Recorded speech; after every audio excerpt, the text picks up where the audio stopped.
GI তারের মেশিনটা প্রথম আমি করি আর কি। ওটার থেকে শুরু করে করে বিভিন্ন ধরনের মেশিন আমি নিজেই ইউটিউবে দেখি, ইন্ডিয়ার চ্যানেল হোক আর চায়নাদের হোক, এদের চ্যানেলগুলো দেখে আমি এই জিআই তার বানাইছি। আবার এই কলা গাছের ফাইবারটার মেশিন দেখছি হচ্ছে আপনার ইন্ডিয়ার চ্যানেলে।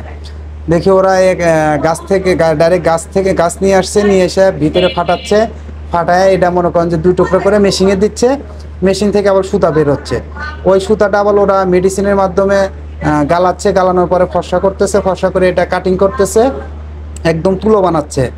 তুলো বানানোর পরে এটাতে মেয়েদের স্যানিটারি প্যাড তৈরি করতেছে। তো আমি দেখতে পারছি, যা বুঝতে পারছি, বোঝার পরে আমি নিজে কিছু গাছ নিয়ে আসছি, নিয়ে এসে রাস্তায় বাড়ি দিছি। বাড়ি দেওয়ার পরে দেখি যে এর ভিতরে সুতা।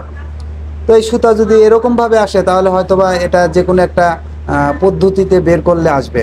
এই ঈদে জামা জুতো অ্যাক্সেসরিজের ডিসকাউন্ট। কিছুদিন চেষ্টা করার পরে একটা মেশিন তৈরি করছি, করার পরে এই মেশিন দ্বারা আমি এই সুতাগুলো পাচ্ছি।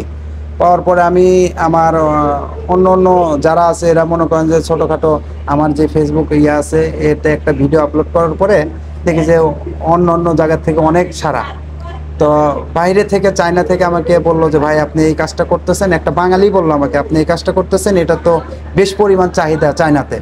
তো আপনি আমাদের কিছু স্যাম্পল দেন, স্যাম্পল দিলে পরে আমরা এটা টেস্ট করব, টেস্ট করার পরে যদি এটা সাকসেসফুল হয় তাহলে আপনি যত পরিমাণ মাল দিতে পারবেন আমরা নিতে পারবো।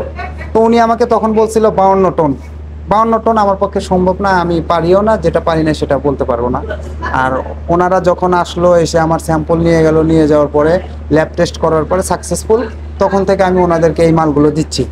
বাংলাদেশে ওনার ভাই থাকে, ওনার ভাই এখান থেকে আমার কাছ থেকে মাল ক্যাশ টাকা দিয়ে কিনে নিয়ে যায়। আর এই মালগুলো দিয়ে আমি কিছু হস্তশিল্পর কাজ করি, যেটা বাস্কেট বা আপনার ঝুড়ি, মাথার টুপি, বিভিন্ন ধরনের আসবাবপত্র, জিনিসপত্র তৈরি করি।